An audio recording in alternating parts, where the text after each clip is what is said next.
Oh, see, he were up here pressing the buttons, but I'm gonna jump in real quick and say, "Happy birthday to ya! Happy birthday to ya! Happy birthday!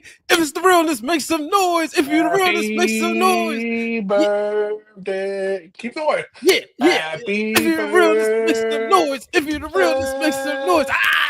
We told you shenanigans tonight. to He's 6'12". It just make some noise. 6'12". Woohoo! Let me. Okay. Here we go. Here we go. Here we go. Ah, Secret. thank you, good brothers, for that birthday introduction. And yes, I am back this week. I was absent because I was down with an illness, but your boy is back, and we are just a few weeks away from talking about, from experiencing WrestleMania. We have a lot to get into today, but the main focus of our conversation will be all about Brandon the Guy's favorite wrestler in CM Punk. He finally gets his main event moment. He shed a tear. He had an emotional moment. But in the midst of those tears, Roman Reigns, the king, your tribal chief, has said the favor has been fulfilled, and CM Punk had to remind him and Paul Heyman that no, my favor has not been fulfilled, and you will find out in due time. Not to mention, hell has completely frozen over, is because WrestleMania 9 apparently is getting a documentary where it's got some comments about Booker T and all this other controversial stuff, all that and more, because the realness is back. Sorry, Brian H, if you thought we was going for an hour, cancel your Christmas because we're going for 3 hours. I'm back. Let's go.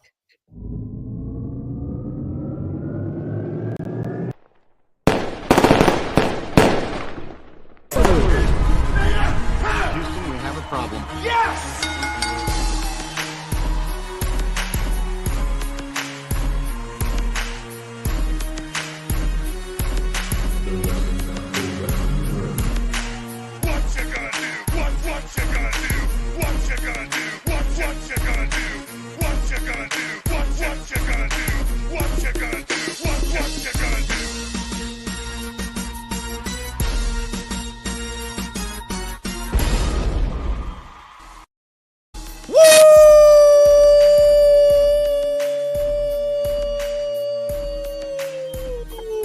That's the perfect WrestleMania season rule. Welcome to the Wrestling Run Now podcast, where we take a deeper dive into the world of professional wrestling. Now, I am your host, the realness himself, the real Dwayne Allen, in the building, and he is your host, Mr. Super Producer Brother Hugh. He's disappearing right now, but he will be here later. A to the A to the S, T to the H to the E, 3 to the R to the D. Brother Hugh will be in the building tonight, and he is your host, not just any guy, but the belt guy, the creator and curator of championship culture, Brandon the Guy, in the building tonight. And he is your host, the heart and soul, the creator, the founder of the wrestling realm, and still in 2025, as we tread into WrestleMania season, Mr. Steele, your mother freaking show, Brian H. Waters, who is in the building. Gentlemen, what's good? Welcome to another episode of the Wrestling Round Now podcast. Good brothers, how are we feeling today, man? We're back. It's WrestleMania season. We're almost there. We're going to talk some wrestling. I'm excited. I'm back. I was gone. Good, man. It's been a long. You guys, come on now. You guys are going to sleep now. Last week, you It's guys a were bumpy flying. ride.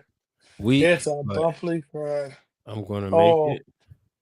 Well, Brian H, it's going to get longer for you, buddy, because you got to work the show. You got to work Mania, buddy. You got to work Mania, brother. all 27 days of Mania. Yeah. All 27 days, brother.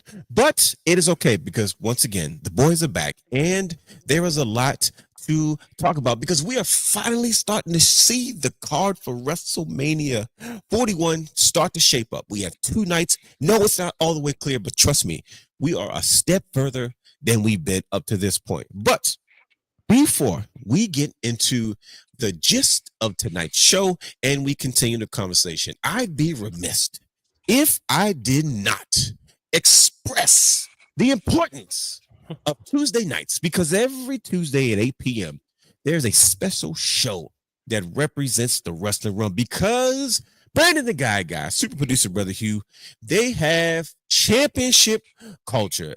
And you know what time it is. Once you hear this, you know where the conversation has to go. Here we go.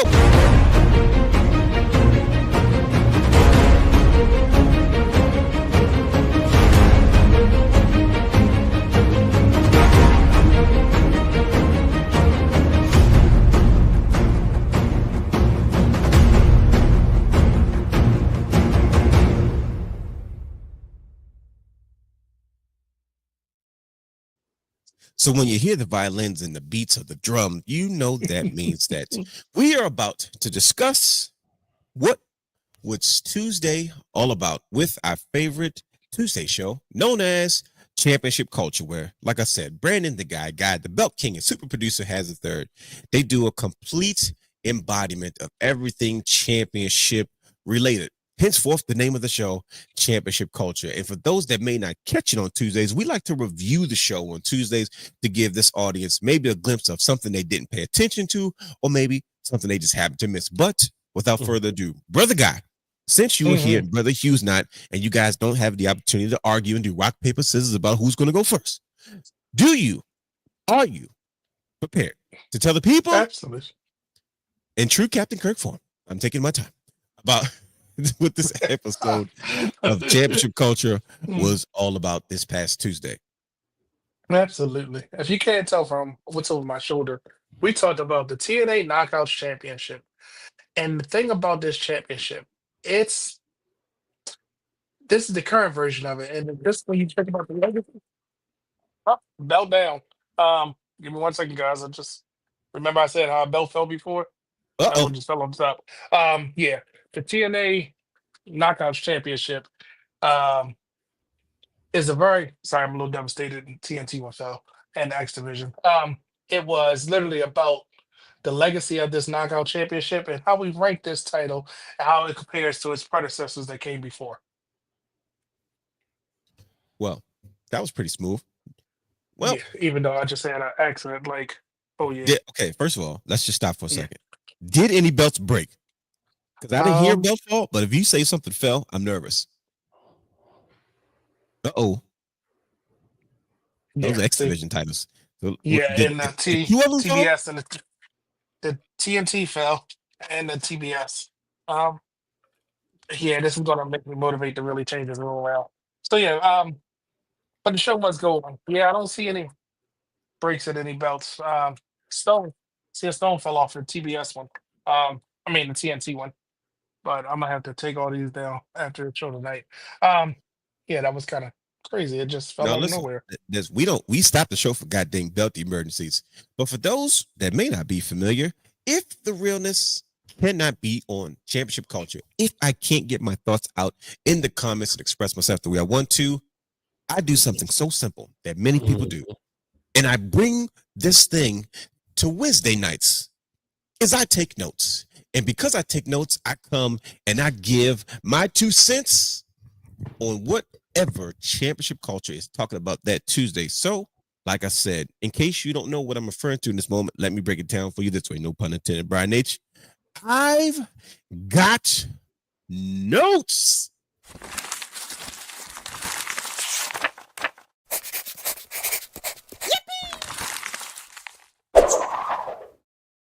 There you have it. You can hear the excitement by the yippee because guess what? I've got notes. Sorry, Brian Nation. This is insensitive because I know you're an audio guy. Here we go. There it is. So, the realness has his notes. Well, of course, you guys did an episode about the Knockouts Championship. And I think, first and foremost, I want to acknowledge that you guys did an excellent job of finishing out the month strong, especially with Women's History Month, highlighting the women's championships, especially the ones with so much history attached to them. With that being said, I think you brothers played it safe this week. Now, yes, you did talk about the Knockouts Championship. And yes, you guys gave an excellent breakdown of design, history, and its place in history when it comes to these iconic women's matches and the ladies that held these titles. But my mind went to a completely different space when I heard about this show.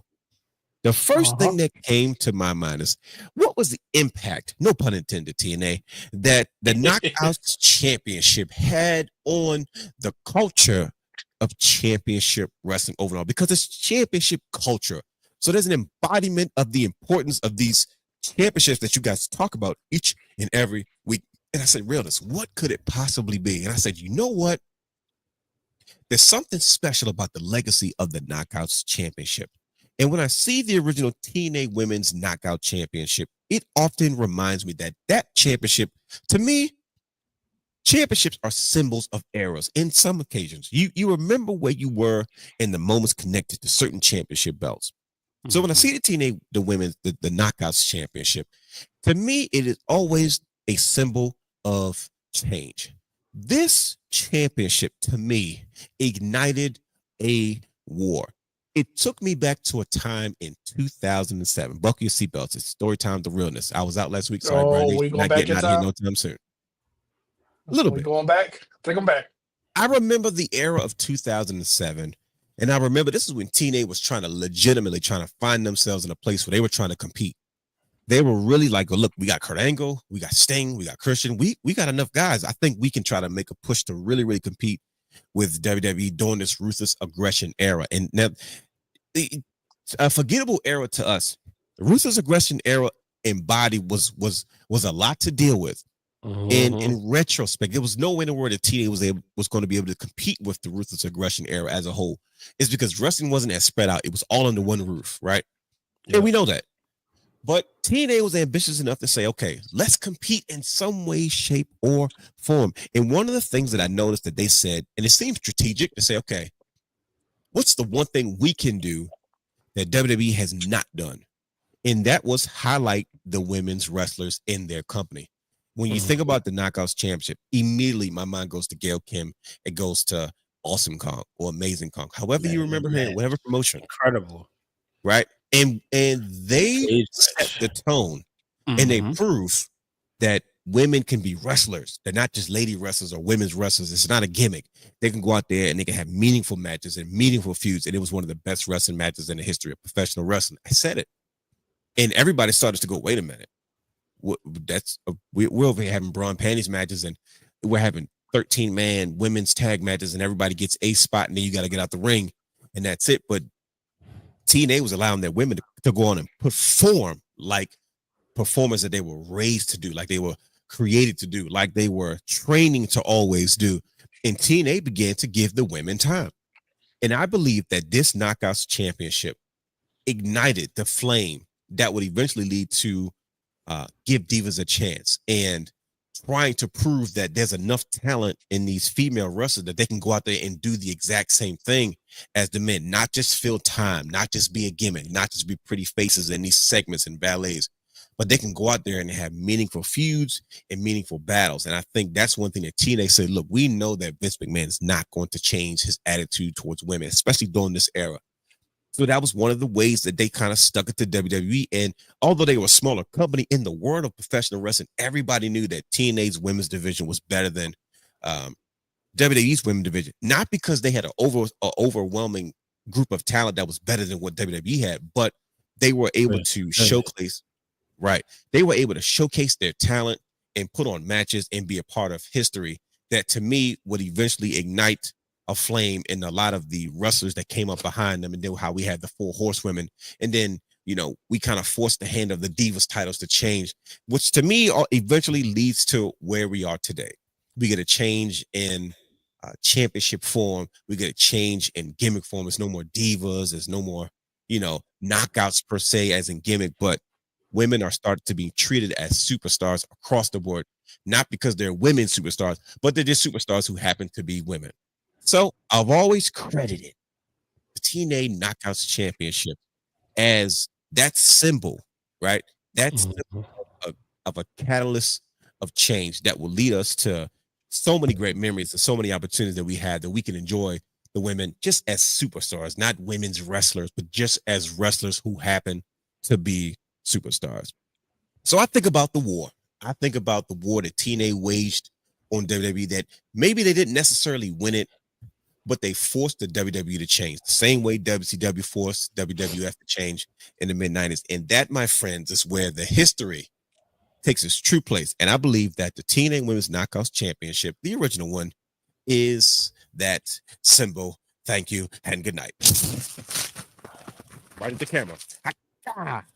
There it is. So you take off one day. I know, right? I got my energy back. You come back. Am I full of flamethrowers? I would say, oh, crack, but people might take it seriously. And if anybody knows you, that's the furthest thing away. So then, exactly, right? So there you have it.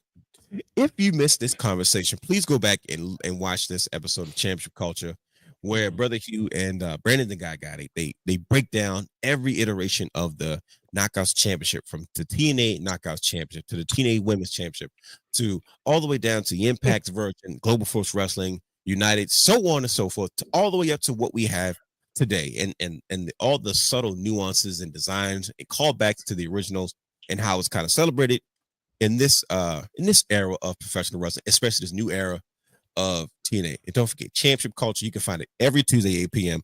youtube.com/wrestling realm, playlist Championship Culture. Go back and watch season 1, go back and watch season 2, go back and watch season 3, catch up on all the shows. Season 3, I believe, is winding down.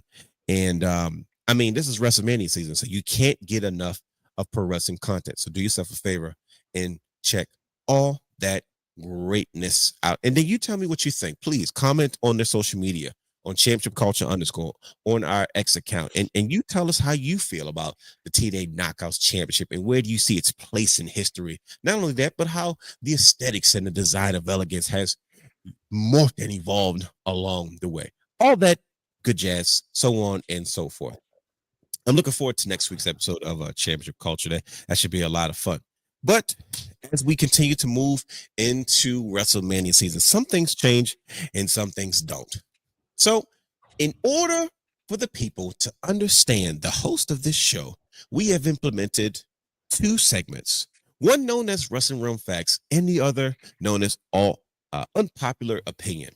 Now, these are 2 alternating segments that we do, and we alternate each week so that the fans can get to know us personally as wrestling fans. We're not just guys behind microphones. We're not here just having conversations about wrestling. We want you all to know us as wrestling fans. He ain't lying. Exactly. So this week, it is our Unpopular Opinion segment. Now, what is Unpopular Opinion? Well, the reality is the brothers, they bring these unpopular opinions to the table, and we express ourselves and what we think so you can better understand how we look and feel about certain things in the pro wrestling industry. And you and we cannot argue with each other. You have to sit there and just take it. Brother Hugh started this segment off with a bang in a way that I never thought that we still argue about to this day. And I couldn't wait till the show was over to have an argument. But while we are on this show, when we get these segments, when we give our unpopular opinions, we cannot argue, we cannot debate. We just have to sit there and deal with it.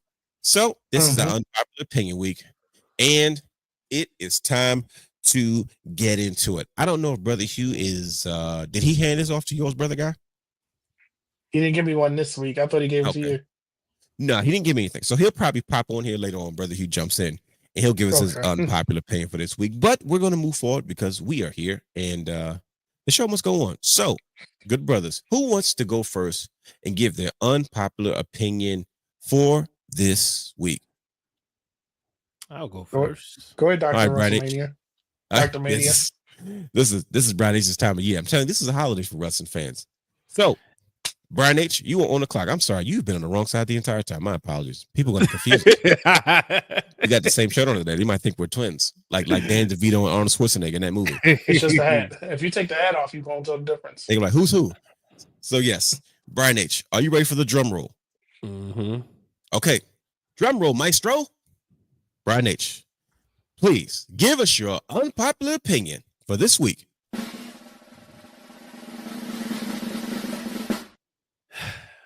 Well, you said you wanted something, we think about WrestleManias, right? Well, this guy Nervous. participated in a lot of WrestleManias. Is it Kane? This one, I've been saying this. If anybody knows me close, you may have heard me say this a couple of times. I know y'all good favorite referee that wears the pinstripes. Earl is overrated. Oh boy. He gives away the finish every time. When I'm watching the matches, if I watch an Earl match, I know whether or not it's going to be kick out at 2 or it's gonna be the 3 count. Wow. Pay attention, folks. I'm just saying. Overrated. I have been out for a week, and I've never wanted to argue so much right now.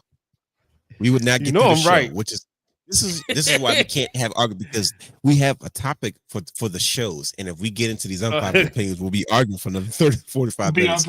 We need to have a show just for unpopular opinions. I'm trying to tell you, we need to have like a debate show. We gotta have a debate show. Brian H has officially made it clear. You're saying, sir, that Earl Hebner is overrated. He gives away the finish every time. As I watch him on my screen, he's him and Sid versus The Undertaker at WrestleMania 13. And you see that arm kick, did you? 1, 2. You see it every freaking time. And I was like, why do we always, Earl Hebner? It's because that's who they told us, because the whole thing with the twin referees, they screwed Hogan for Andre.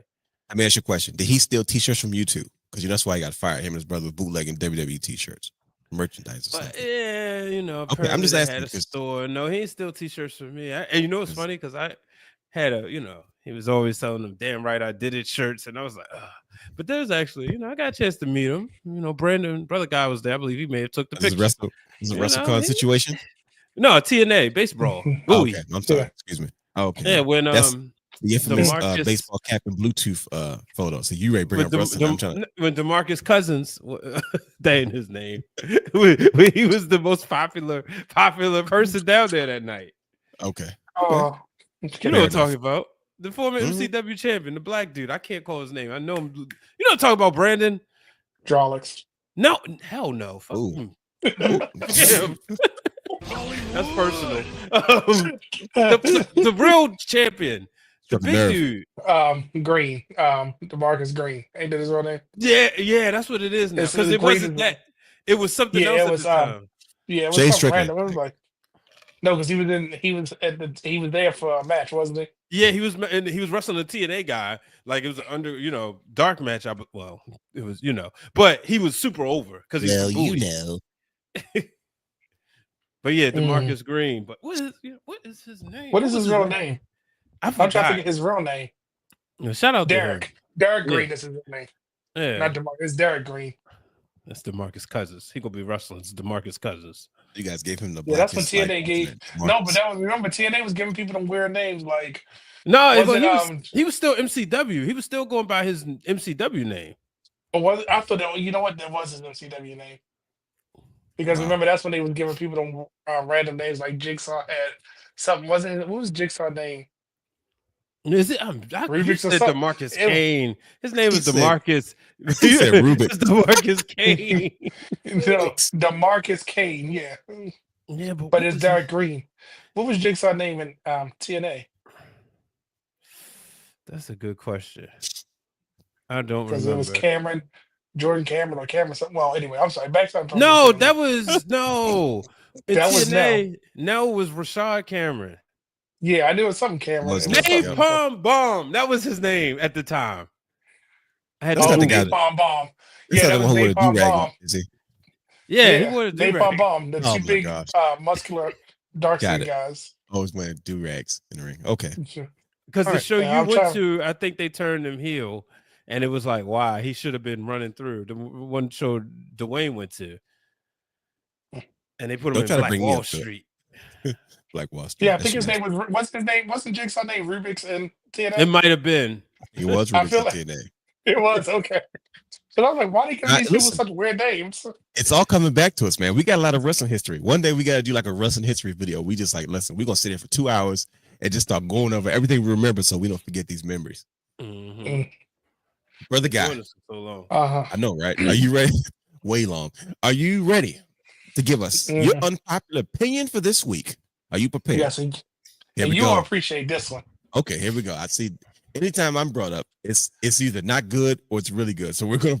It's one or the other. It's never in between. So here we go. Maestro, drum roll, please, as Brother Guy gives us his unpopular opinion. Is it playing? Oops, my fault. Oh, I was like, look. TNA Wrestling has consistently given us the best looking belts. Okay. Oh I know you want to say boy. something about New Japan. I know you want to, but that's my unpopular opinion. TNA Wrestling has given us consistently the best looking belts. Okay. I'm not arguing with you, but Michael Scott had something to say. No, God! No, God, please, no! No! No! No! That's how I feel on the inside right now. Because once again, you have sparked the feeling of debate on the inside of me. But that's what I want, because I want you to say something bad about that TNA Wing Eagle. I want you to say, because if that doesn't look for graphics purposes, just for graphics purposes, what is the best belt? I'm gonna let you pick any of the X Division except for the Intercontinental title. And No, I asked you. Yeah, no, pick that Global Force Intercontinental X and slap it right there on the graphic. And put his face just use next the to it. current world title. You use the current world title. He said that real quick. Over. Because I say consistently for a reason. Fool, but that's the part that's bothering the most, the guy. You said consistently, and I'm not sure I agree with such a thing, but my chest hurts. You and Brian H, man, you guys, you and your unpopular opinions, but I'm not going to waste any time, man. This is it's got to be a spin somewhere. It'll be season 4. I'll just sprinkle some dust for you. Okay, listen, I'm glad I'll sprinkle some dust for you. I'm glad the conversation I'm glad it can continue because I can't let this one go. Just remember this mark. Look, I already text you this mark because this will be a previously on. It's got to be so good. We'll put a pencil on that, but I'm gonna keep going. I'm gonna give you guys my unpopular opinion this week, sponsored by WCW Vault. Here we go. No God.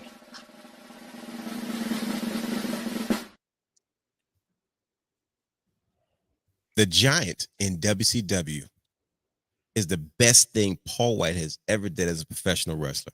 Everything he's done in WCW as the Giant has been more memorable than anything he has done as the Big Show.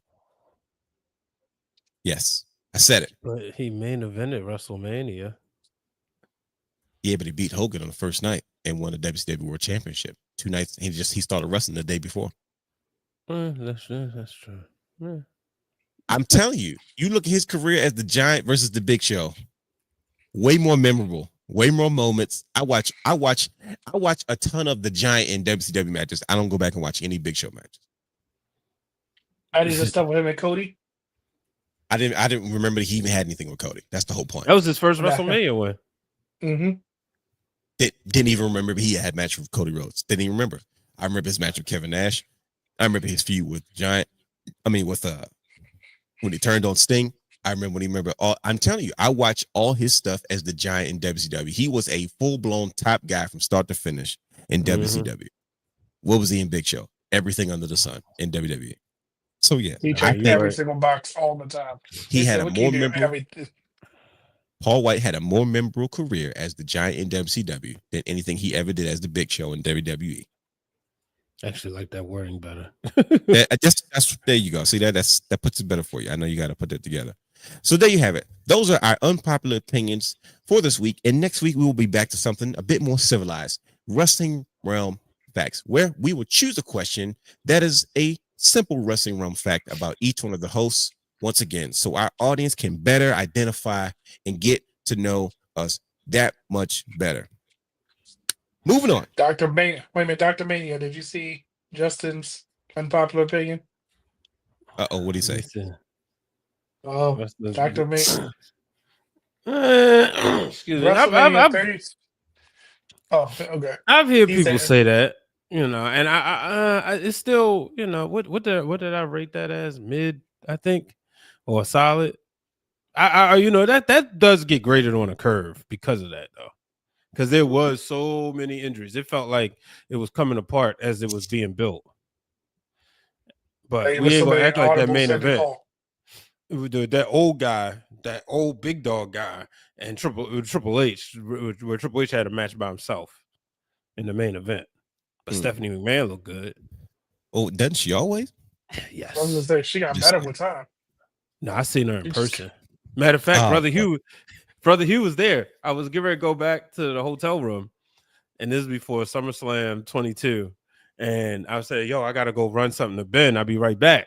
So I come back, And I get off the elevator, and as I'm about to walk to the room, she's coming out. So we essentially was on the same floor, and I was just like, "Hey, how you doing?" She's like, "Hey, how you doing?"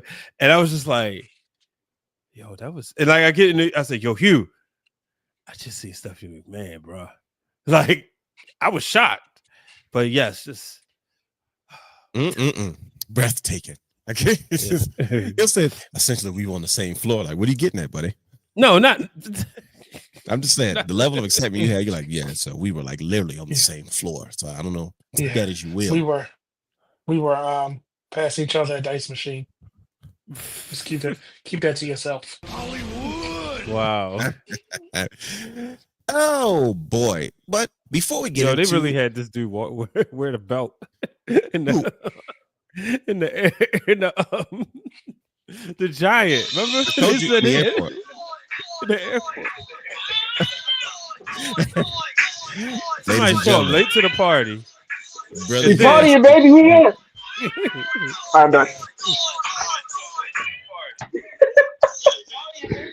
What's going on? Brother Hugh has entered the building. What's up, sir? All right, there we go. You got a whole echo and everything. Look, right. Yes. We are here.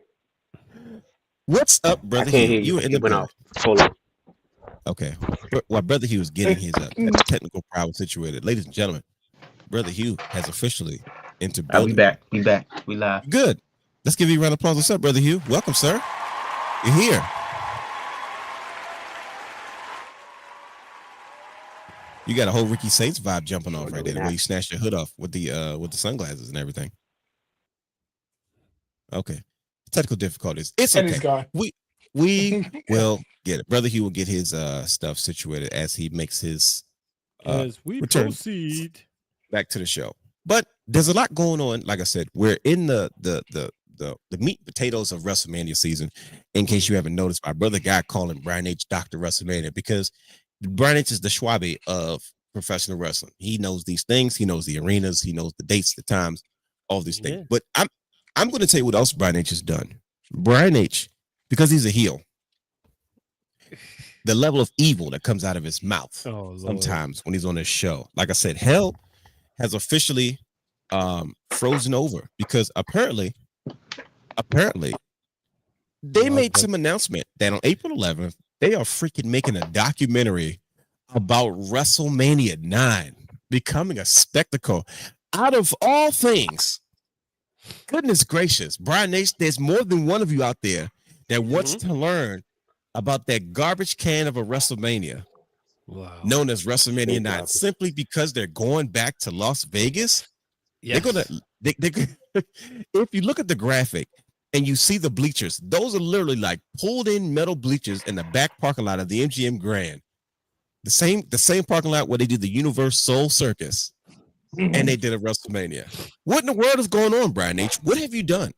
How is this even possible? It says the begin. Throw that back on the screen real quick. My bad. Let me put it back on it. Come on, bro. Becoming a spectacle. Just let that sit in. Becoming a spectacle. See, before it was a cool event. You had it in arenas. You had it at the Hoosier Dome the year before. But this one, the world's largest toga party. You know, you had Todd Pettengill walking around. You look at it, it was outside, it was beautiful. It was a party. You keep saying parking lot. But this was a parking lot. It was a parking lot. Y'all keep saying it was a parking lot. That was the one that Caesar's Palace in Las Vegas, was over. Nevada. What did it become? It don't matter. Caesar's Palace. It's a dirt parking lot. This is what we do, right? In professional wrestling, we do a thing called suspending our beliefs. So for 3 hours, we suspend our beliefs. And that's what they did in this beautiful arena. And it's the reason why it's been put in the video games. It's the reason why it's Caesar's Palace. And it was the world's largest toga party. You had the head shrinkers. As good as the head shrinkers have been to us, why would we disrespect?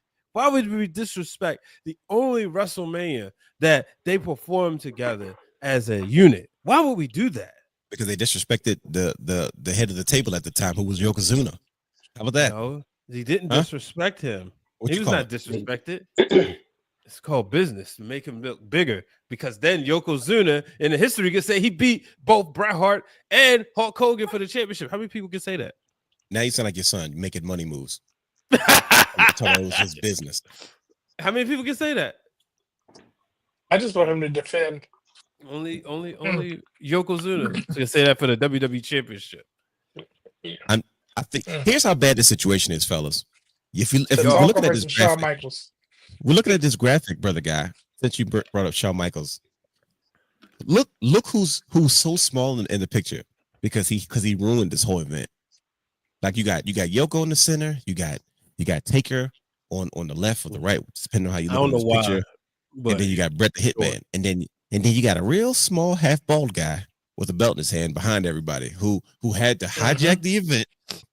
That turned that parking lot spectacle into the garbage dump of a WrestleMania it is. And they have the nerve to do an entire documentary about it. Like, so you said dumpster fire that it was. If it's one of those things, again, you had to be there. 6-year-old me. You weren't there though. I was 6-year-old me. That's the first what I mean. You can't look at this in post. You have to watch it in real time. You have to have this great experience. Like I could tell you about Patti LaBelle's pies, right? But if you eat the Patti LaBelle's pies from Walmart, it's not going to be the same as the Patti LaBelle's pies that you get right from her kitchen. WrestleMania 9, you had to be in the mix in 1993. And then you had to root it for Bret the Hitman Hart, only to see him fall to the mighty Yokozuna, the same guy that threw out Macho Man to end the Royal Rumble 93 in Sacramento, the same guy who pinned Bret Hart after he cheated. Mr. Fuji threw the salt and he cheated. So when Hogan ran out there, it was the hero coming back. It was the hero coming back and said, no, the bad guy will not win. And the hero coming that's back, the reason why. Still leaving. Well, but that didn't matter at the time because you just on that night because the fans could not go home unhappy. I know, but you compared that to Patty's pies from Walmart versus getting a pie from Patti LaBelle's kitchen personally. So have you had a piece of pie from Patti LaBelle's kitchen personally? No, but I'm pretty sure it's better than Patty's pies. I was waiting for it. I was waiting for him to say he was there. Are you confirming that Patti LaBelle can actually cook pies? I don't know. She's a diva, so she's a star. I don't know if she cooks. I'm not saying she does. I'm gonna be very stereotypical here. Okay, and go ahead. Say she's a black lady who can cook Patty's pies. Okay, well, you know the crazy part is I need to see this. Here's what I want to do. Here's what I want to do. I'm going to watch it. I'm going to be unbiased because they've done a documentary on WrestleMania 9 before. Didn't they do one already? Like they've done something. It was a part of the WrestleMania history. Okay, all right. So and like I'm just mad about one thing. What's that? They didn't call me. They should have called me. Wow, I'd have put this thing over. Here's the thing. Here's how bad this is. Like I want you to do like a 10 reasons why WrestleMania is the greatest thing since sliced bread. And I want to do like a rebuttal video to say 10 reasons why I disagree with Brian H's list that this is not the greatest thing since sliced bread. Oh, the content king. He's calling me out, folks. He said that's how rough this is. That there. Macho Man on commentary. Macho Man should have been. I'm not talking about Luger. Exactly. I'm not talking about the narcissist, and now you're making me mad. I was mad when Macho Man was on the microphone and not in the ring. But listen, I'm going to watch it. And if this does not change my mind, I'm going to go on a full-blown attack against WrestleMania 9 just because. Okay? No reason. It's just that I can't stand for this. I will not sit back and watch this WrestleMania celebrated. I ain't never been tweeted so much. We gotta get to the bottom of this because I could have sworn it was just you. It was just you and maybe one other person, Brian H. And now they tweeted me. They tweeted me. Hey, here it is. Here it is. Brian's favorite WrestleMania. Well, we got to get to the bottom of this. Text messages to respond to. I'm sure you do. April 11th. This is going to be on Peacock. So I'll trust me. I'll be tuned in. and I'll be taking notes for a different reason. I Not won't. just because of championship culture that week. You feel me, brother Hugh? Because I got to get to the No. bottom of this, and then No. and we will. He we already will. confirmed it. Remember, he tried to rewatch it too. I tried to rewatch it. I couldn't do it. I don't know why y'all did that to yourselves. I want to see why. What was the whole thing behind this? Just like, tell me why this is so special to people, and why this is. Brandon's just telling me you had to be there. You had to be in the moment. Like, you had to be. I told you, it was the first. It was the first one. My parents said. They said the little Brian H. They said, you know, we didn't get you Royal Rumble, so we noticed you was playing Royal Rumble on Super Nintendo, pretending that you was playing, that you was watching Royal Rumble. But we go order WrestleMania, and my light went up, and it was about to be the greatest day ever. And I remember that was the first time I had a wrestling party. It was just the dude up the street. He came down, and we watched it together. And I remember the reaction we had when we saw Jim Ross. He was like, "That's the dude from WCW. Oh, it's about to get real." And as I'm watching it right now, I see the $1 Million Man and Erwin R. Shyster standing there doing their pre-match promos. And we just want to say, baby Hulk Hogan had a little boo-boo. Wow. Okay. Well, with that being said, I think our good friend and co-host LA Knight is ready for us to ring the bell so we can talk about the meat and potatoes of tonight's show. So, LA Knight, are you prepared for us to ring this bell so we can get this show started? Talk to me.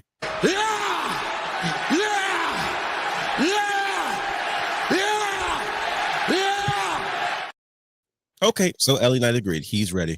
So we're going to ask our other co-hosts, Apollo Creed and Rocky Balboa. Gentlemen, can you please help us start this show by formally ringing the bell? Gentlemen. Want to ring the bell? Ding, ding. Every week we do a segment called What Did You Watch, where the brothers watch a lot of content surrounded by wrestling to get ourselves in the mental space to have the energy to have these wrestling conversations every week. And we discuss these things in nauseum. Yes, because we're wrestling fans and we don't get enough of this stuff. So, ladies and gentlemen, I want to enjoy this segment as we always do. Brought to you by our good friends at SeatGeek. If you're looking to purchase tickets to concerts, live shows, sporting events, and more, head over to SeatGeek.com where you can use our promo code Wrestling Realm for any one-time purchase of $50 or more. That's promo code Wrestling Realm on any one-time purchase of $50 or more. All right, good brothers, what did you watch? Is that a hole up there? What is that? Is that a space? You gonna fill that with something? He had an accident, so I don't. He might be a sensitive subject right now. Yeah, you don't have anything to fill that in. We had a bit of a looks situation. unprofessional. We had a bit of a situation earlier, and there was a couple of belts might have tipped over. I'm not saying they did. I'm saying they might have. I didn't hear anything, but allegedly, some belts might have taken a tumble. You don't have another belt to put there? It disrupted the guy so much. It disrupted the guy so much. He was talking about we have an anti-bullying policy, brother. Here, I don't care. You know I'm the biggest bully in, so it is what it is. It was so bad. He was talking about rearranging the entire room, brother Hugh. He said, "This is." He literally said, "This is why I have to rearrange the entire room." I said, "Okay, all right." This is he should have been doing that anyway. Okay, well, he just said you scolded him. It's a grown goddamn man. He just got scolded. I don't see no mothers on this show. Just anyways. Just fathers. Yep. Well,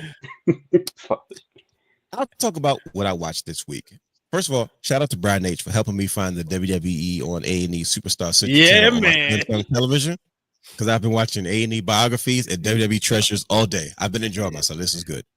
But I have been watching lots of WrestleMania main events, but not only WrestleMania main events. I've been in my crazy wrestling fan brain. Instead of just watching the main event, I watch the main event and then I go, okay, I've seen this 1,000 times. What else do I need to know? What led up to this point? And then I have this thing where I go back and I either watch the pay-per-view before that led up to this main event or like the upcoming Raws. Now there's stuff to do. And same thing with the WCW stuff, but that's just what I like to do. I like, wait a minute, how do we get here?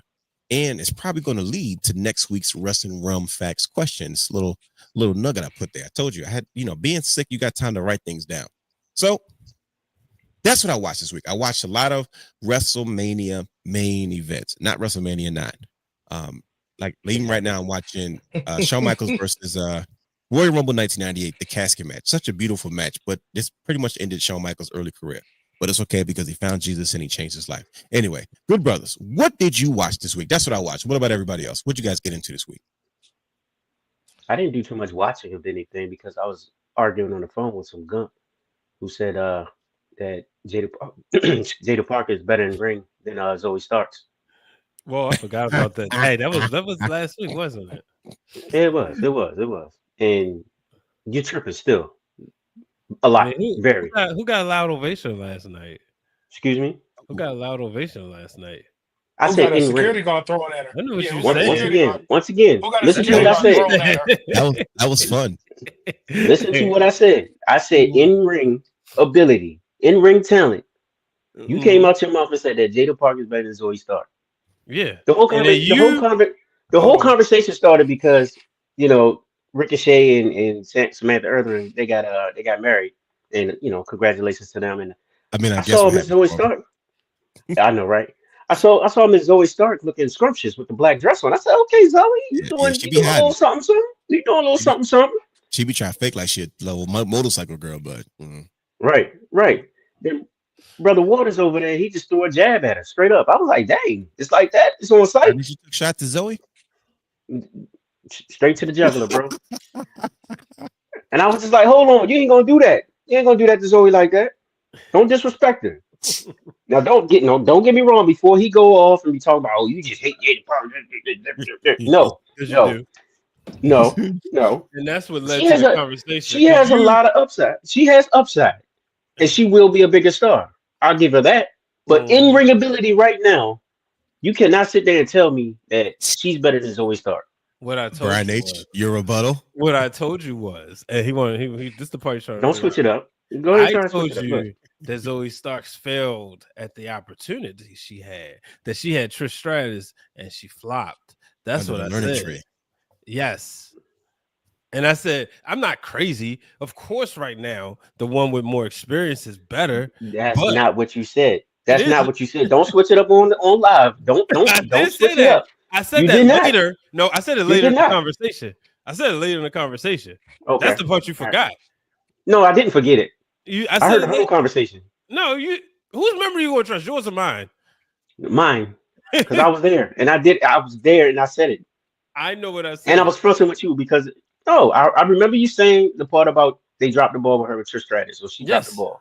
And I said, but I'm specifically talking about in ring. If you go one-on-one in ring, if you're talking about technical ability, just ability in the ring, 100%. Mm-hmm. She doesn't give you a better match than Jada Parker. Oh, well, I said no.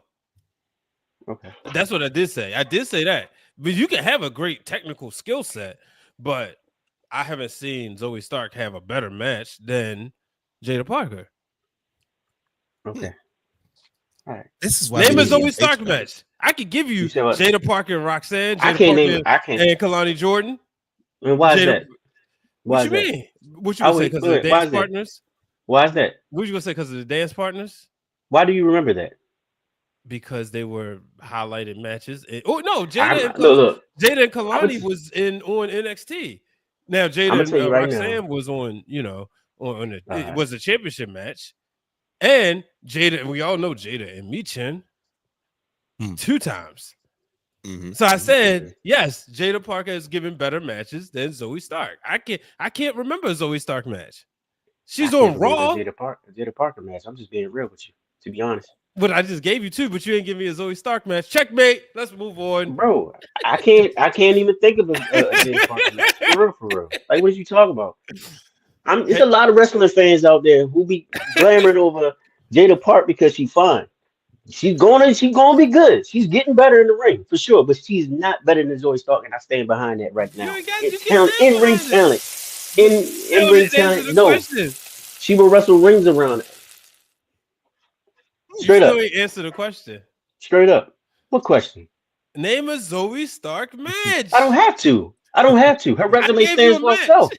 That don't matter. How many championships did she win? What's up? Who? Zoe Zoe. Stark won the title? I don't think neither one of them is one champion. Zoe has been tag team champion When? in NXT. Remember, her and EO were tag team champions in I NXT. forgot about that. Ooh. Yeah, Ooh. she came back from her injury. That was Because remember, she was there. NXT women's. Yeah, Okay. NXT I tag just say, team look, champion. she can have your girl can have everything else, but give Zoe her due. Put some respect on her name when it comes to being in ring. Zoe Stark. All right, here you go. Zoe Real Stark talk. is the equivalent of putting Ryback with Paul Heyman. That was the He about to equivalent of be some Zoe foolish Stark She's not and that Trish bad. Come on. Stratus. He's about No. to. he's about to be Did some she come?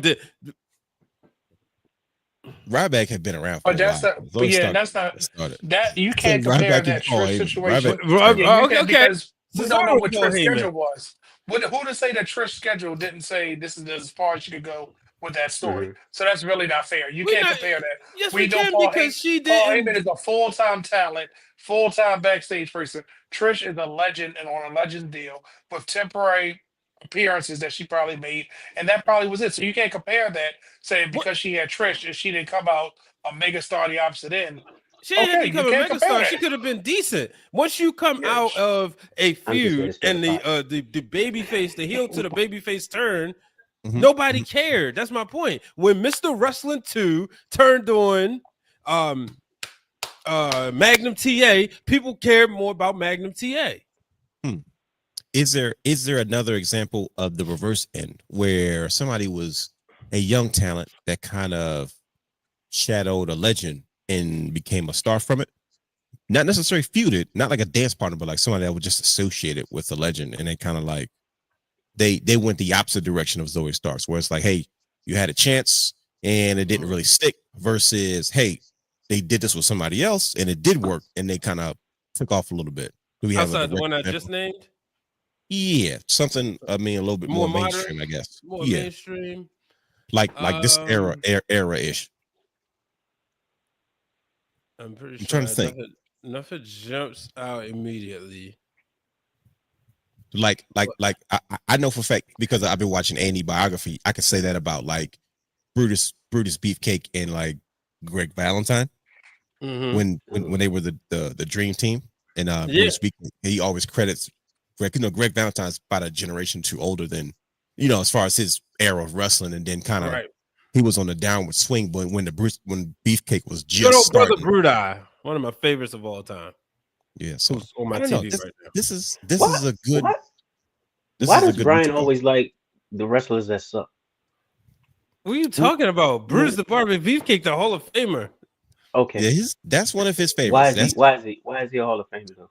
You gonna say because of Hogan? You gonna act like he wasn't strutting and cutting? He was Get trash. that slap that sleeper hole. Trash. What's trash about him? Smooth booty. I'll say this. I watched his A&E biography, and Brutus the Barber Beefcake was around for a lot. I didn't realize he was around for as long as he was. He was like a staple. He was. Yeah. He was a Yeah, he was. staple. Now you gotta He watch was the dark character. side. No, I'm not Yeah, you watching. do have to watch the dark side. Watch the dark Yo, side, man. Come on. Hold on. You guys knew the arrangement. I would watch dark side. If you guys watch Ready to Rumble, it's about to leave off Tubi soon.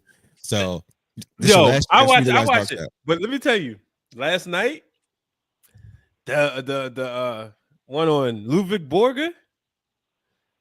Yes. I hated that dude growing up. Oh my goodness. Ooh. See, Right. I didn't know him outside of the action figure. Like I knew him as the toy. Okay. Ludwig Yeah, I Borger because of remember the toy. watching, and this is the post WrestleMania 9 years era. So it's like right in the end of '93. And So he when had wrestling that started getting good. well, he was beefing with Lex Luger, and he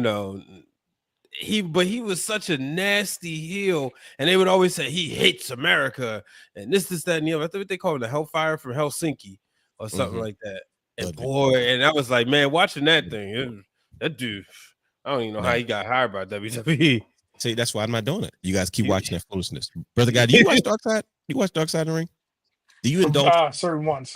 Okay, so Remember, you're I choosing. feel like it every time I watch it made me think about things differently. Like, ooh, I don't want to say it's ruining wrestling, but it kind of made me in a different reason. Like, ooh, I don't know if I can sit through this. Yeah, So I've been trying. You sound soft. The last one I don't I brother can't got watch pretty twice. impressive. It's only Go for one it. I can't watch again. I And watched that's the one on Grizzly Smith. the Yeah, plane ride yeah, to hell. I'm with you on because I that. needed answers, and I was like, Yeah, I watched it, and I that was was the like, last oh, one I watched. I'm not watching this no more. yeah, that's why. And then the It was crazy funny part at is, first, I and then remember watching. I was like, I I felt felt like a bad. horrible I'm person. like, Exactly. I felt like a horrible person. I said, this is now I'm funny. saying, Tommy Dreamer, you just killed your career. Yeah, he didn't wrestle in the ring too much after that. He was behind the scenes. I said, I feel like a horrible fan. It was a joke when it was on WWE Storytime's cartoons and stuff like that. They definitely made it lighthearted. And then I see that English lady on there crying and looking crazy. And I was like, oh my gosh, I feel like a terrible human being. What have I done? And I didn't do anything. So, but Yo, what as did I you sit watch, back and look man? at What are you watching? I'm sorry. Oh, and I was just gonna say, shout out to Money Inc. Both of their had sons Yeah, who wrestled at Yeah. WrestleMania.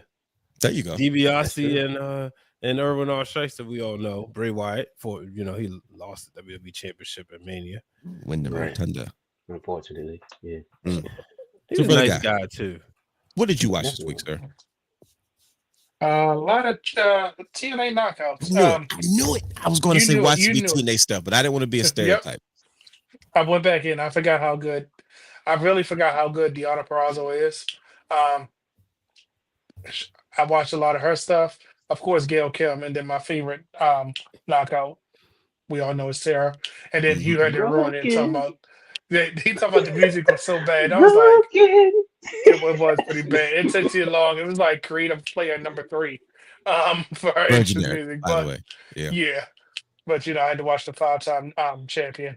So that's what I did. I watched a lot of TNA, and I realized something unique about TNA. Mhm.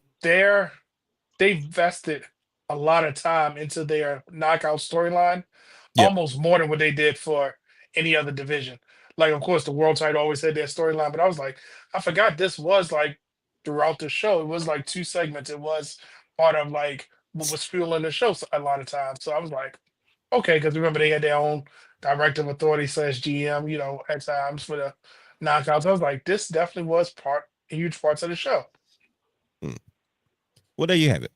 So I think we'll probably see more TNA stuff incorporated as we go forward with a lot of the. I don't know where the evolution of this relationship between WWE and TNA is going, but I am looking forward to it. So, for the sake of time, Brother Dwayne, yes, sir. before you go along, can I get my unpopular opinion in real quick? Yeah, absolutely. We can double back. Late. Class. No, it's cool. So, Brother Hugh, on the clock, your unpopular opinion. Drum roll, please.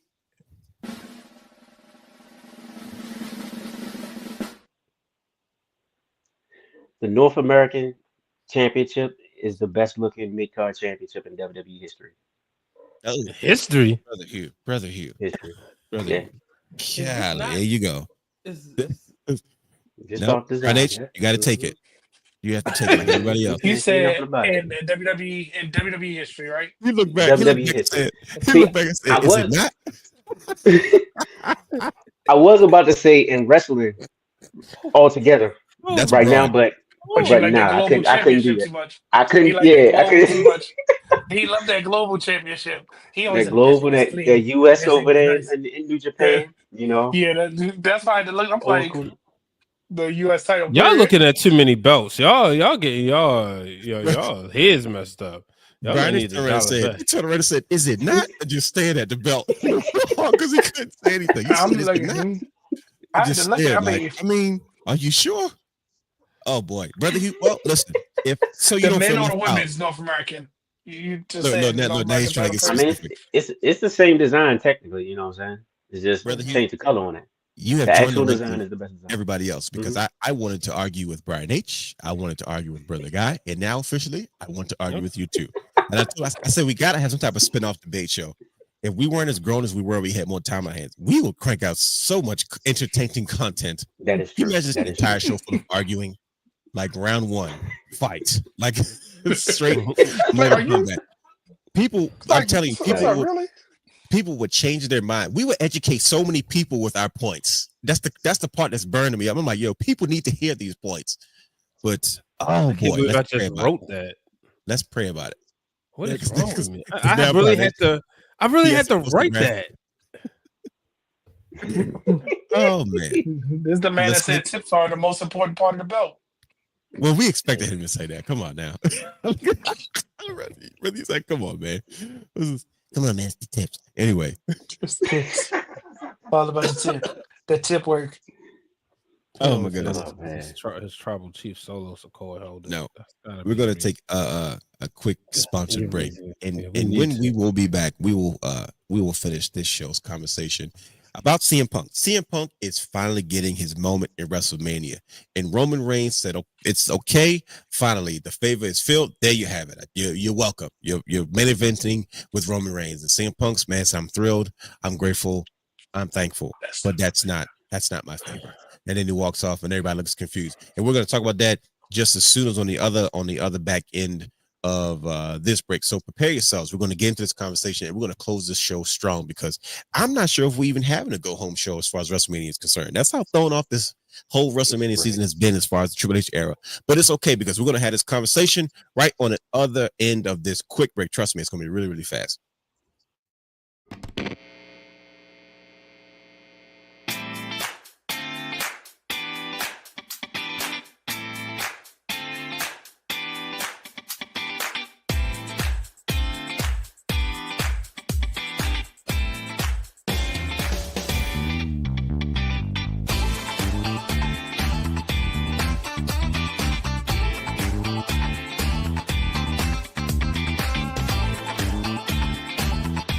Download all of our audio content anytime on Spotify. What he said. And we are back. And we are here to discuss the main event of our show. Fellas, we have struggled on this road to WrestleMania. But we've struggled in a good way. It's because for the first time in a long time, we have been able to be strictly wrestling fans. And yes, it has been frustrating. It has been confusing, and it's still going to be frustrating and confusing, but it is okay. It's because we have a few of the matches that have been set for WrestleMania this year, and we officially have our main events, right?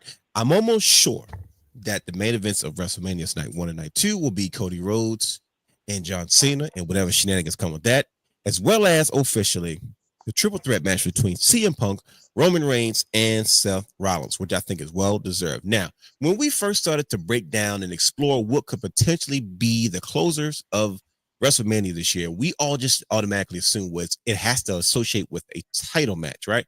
We automatically assumed that it has something to do with CM Punk going after a championship, and they did a good job of making me feel that way and selling that to me to thinking, hey, the CM Punk's got to be in contention for one of these titles. And they threw us completely off to the point where they gave us something completely different that I can't even imagine. So we have this triple threat match now between CM Punk, Roman Reigns, and Seth Rollins. Three people who absolutely hate each other, but there's a twist to this whole situation. CM Punk and Paul Heyman, they have an established relationship. And Brother Hugh talked about this a few weeks ago. The dynamics between Roman Reigns, CM Punk, and Paul Heyman is starting to get real relationship-like. And it's starting to look like a wrestling love triangle. And it's getting confusing. And I think this has officially made it that much more confusing because Roman Reigns, like I said, was under the impression, and by the look of this photo that we're using, this graphic, Paul Heyman, I think he believed that his promise may have been fulfilled or at least satisfied in some way by finally getting CM Punk to his first WrestleMania main event. Gentlemen, how do we feel first and foremost about first CM Punk, Roman Reigns, and Seth Rollins being an official main event of WrestleMania? And then we're going to break down how is this really going to play out? What is the favor that CM Punk is going to ask Paul Heyman? Because I have an idea, but knowing Triple H, it may not go in that direction. So we're going to have a discussion. I know us brothers, we always have 4 different dynamics about how this could play out, and I'm interested to see if we can come up with the same thing. I have an idea. I'm sure you guys have ideas, but let's get this party started. So, Brother Guy, how do you feel about CM Punk? Because this is your favorite wrestler. That's why you're going first. How do you feel about CM Punk finally getting his main event, but in this capacity, not necessarily a title match, but a triple threat match between him, the tribal chief, and the visionary Seth Rollins? But 3 men that hate each other, I think this is going to be a match of the night, only because it's so much. I'm going to watch it for Seth versus Roman's interaction because that's what I'm Yeah. keen in on. So anybody that knows anything about wrestling will know the history of all of these guys, even going Mhm. back to the NXT days when CM Punk was WWE champion and Seth was NXT champion. Mhm. So they have a lot of history, but they have a lot of hate. And I'm glad that CM Punk is getting it because, like we said before, he's getting older. How many more of these does he have? You And at always least said this that. way now he has a chance to put his name in the history books that he did that. Would I like to win for a title? Yes, because I think that he doesn't have this many of these left. Because Mhm. I'm still looking for that one-on-one match with Roman and Seth. Because I feel like the longer we wait for it, the less I'm going to want it. Because there's going to be other things that's going to keep, like Triple H does, to distract us. Then we bring it back together. I'm like, well, it should have happened last year. Oh, that should have happened by this time. So I think they're gonna kill each other. CM Punk has shown us over the last 6 months to a year from that his feud with Drew. He can do other stuff than not have to worry about a 5-star match of wrestling, but he's gonna be a 5-star entertainer in this match. Bingo. Excellent way of putting it. Brother guy, talk to us.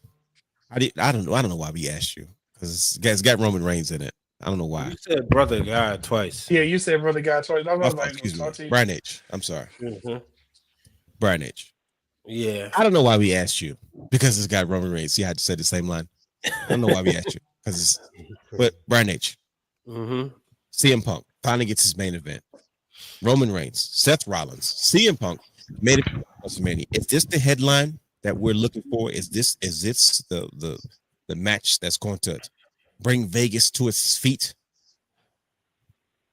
Yeah. I think when you look at just the history of WrestleMania, there was a lot of times where they had the wrong match closing the show. Like what? This Give me an example. Quick, rapid fire. WrestleMania 11 9. should have been. Okay. I definitely thought he was about to say 9. No, WrestleMania 9, the right match closed the show. You closed the show with the Royal Rumble winner. The first time the Royal Rumble winners awarded the main event. But Okay. It was closed when it opened. Oh shoot. But anyway, go Oh my god. ahead. I'm done. I apologize. You good. Go ahead. Like I said, WrestleMania 11 should have closed with Shawn and Diesel. WrestleMania 18. Are you sure about that?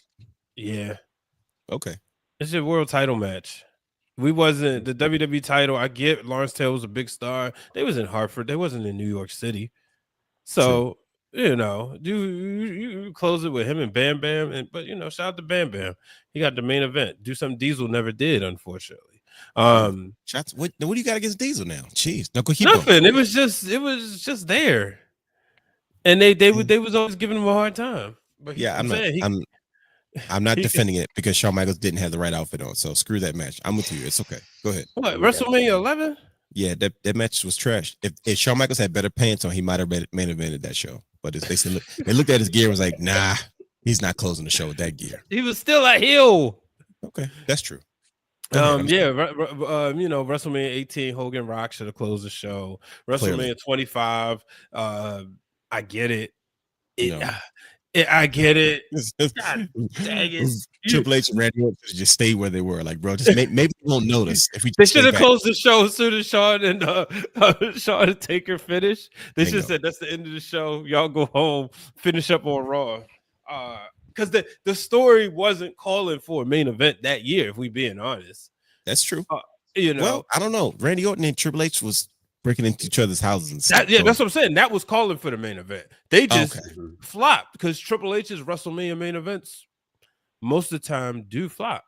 Well, so he wrestled by himself against Roman Reigns, though. Remember that one? Sorry. Hey, that was the when Roman said, "Who was that?"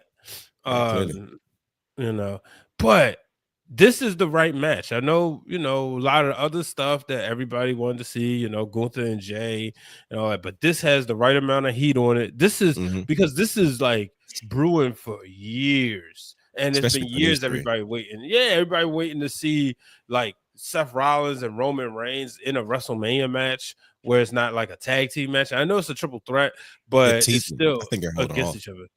I think they're teasing. I think they're trying to build it to like. I think it's going to be really, really big when they finally do it one-on-one. Yeah, I think so too. I always said that WrestleMania 40's main event should have been Seth Rollins and Roman Reigns, and Roman Reigns would beat Seth Rollins and continue his dominance. But Cody had to finish the story.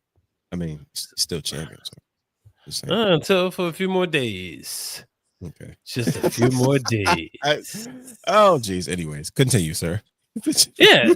So that's why I'm with that. I think, like I said, it just has the best heat. It's got the most heat. It's the one that should main event. And yeah. Okay. Well, there it is. That's 2. Brother Hugh. Here he come. Here he come. Do you feel the same way? Do you feel the same way as Brian H and Brother Guy? Is CM Punk finally getting his WrestleMania main event? Is this the best way for him to have this moment? Is this the right time? CM Punk versus Roman Reigns versus Seth Rollins this year at Mania? Well, I stand corrected because at first I said I felt like his first main event should have been for a title, or just a storyline, a standalone storyline with him and somebody else by itself. Sure. But to be honest, what better way to have your first main event, WrestleMania main event, than with one of the biggest workhorses in the industry right now, and then the greatest of all time, right? Yeah, it's gonna be a history books like match. This is gonna go down in history. Right. Now, I would say Jay and Gunther could have gave him a run for the money, but that storyline was just so watered down. It was, I don't know what. It picked up steam with last week, but go ahead. Yeah, no. I was agreeing with you what you're saying. Like, I feel like it was purposely watered down. Like they kind of cooled off. It's like, I think this is meant to be a feel good moment versus CM Punk, Roman Reigns. There's so much history there. You know what I mean? There's so much more of a story to tell versus like, Jay and Gunther is just the little engine that could.